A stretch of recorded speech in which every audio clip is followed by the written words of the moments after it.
छोड़ के मैंने वहाँ पे डोगरी भी गाया ते जो डोगरे में दिखाने मारा तो सुनी लाओ कि मैं हर जगह कोशिश मेरी ये होंगी है कि डोगरी की प्रमोट करचै।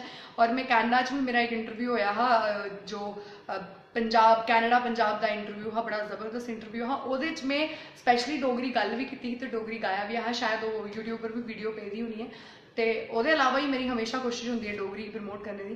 तो कनाडा में जो है मैंने डोगरी गाने भी शोज़ में गाए और पंजाबी भी गाए, तो लोगों ने बहुत प्यार दिया और बहुत जल्द आगे बहुत सारे tours and we are planning. देखो जी अस डोगरे लोग हाँ तो आखने शान करने, तो इन सोचो कि खाली पंजाबी गाने या हिंदी गाने, डोगरी भी अंजू शर्मा बड़ी शैल गाते हैं। हूँ तो साढ़े प्रधानमंत्री मोदी भी जम्मू आए थे, उन्होंने डोगरी बोले करते हैं। तो अस डोगरे हैं, इस गल का सानू गर्व होना चाहिए। तो चलो डोगरी च कोई ऐसा गाना होइए जेह्ड़ा तुहाडे दिल दे बड़े अजीज है? हाँ जी, मिगी डोगरी तुसें आखेआ दिल दे बड़े अजीज है, वो तो मिगी सुहाग वगैरह बड़े ज़्यादा पसंद न। डोगरी दे very beautiful, full of feeling होंदे हैं।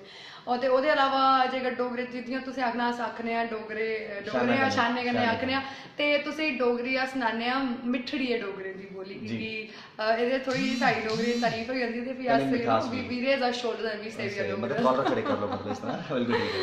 सो यस तुसें सनाने आं डोगरी।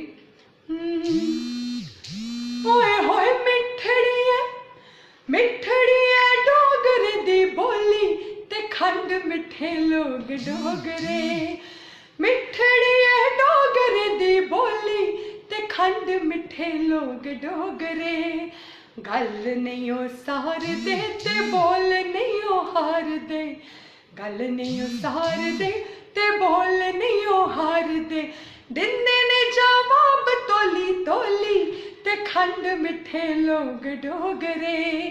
मिठड़ी है डोगरे दी बोली ते खंड मिठे लोग डोगरे। So we are proud Dogras and I'm so proud that I'm Dogra. देखो जी मिठड़ी है डोगरे दी बोली ते खंड मिठे लोग डोगरे, और जवाब भी बड़े नपे तुले दिंदे ने। बिल्कुल बिल्कुल सोची समझिए गल करने हैं, ना कुछ दिल दुखे, सब खुश रहो।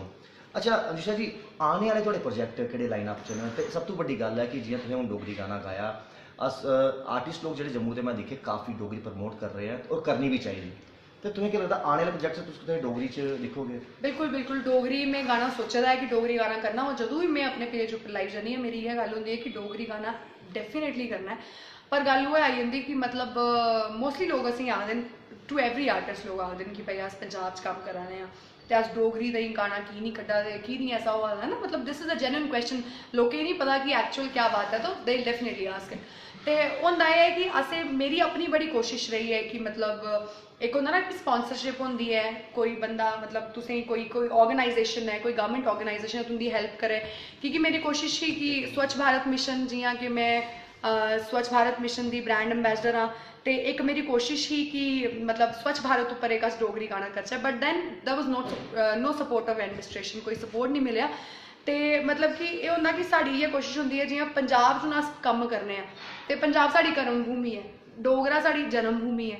साड़ी ये कोशिश है कि ये जो जन्म भूमि है वो भी कर्म भूमि बननी चाहिए, इच भी अस कम्म करचै।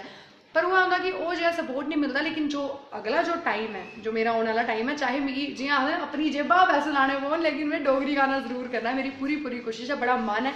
और मैं 2-4 प्रोजेक्ट सोचिए भी रखे देन कि डोगरी होने तो सारे you know stay tunes and तुसी सारे मतलब तैयार हो जाओ पूरा सपोर्ट करने का। आफ्टर शहजाद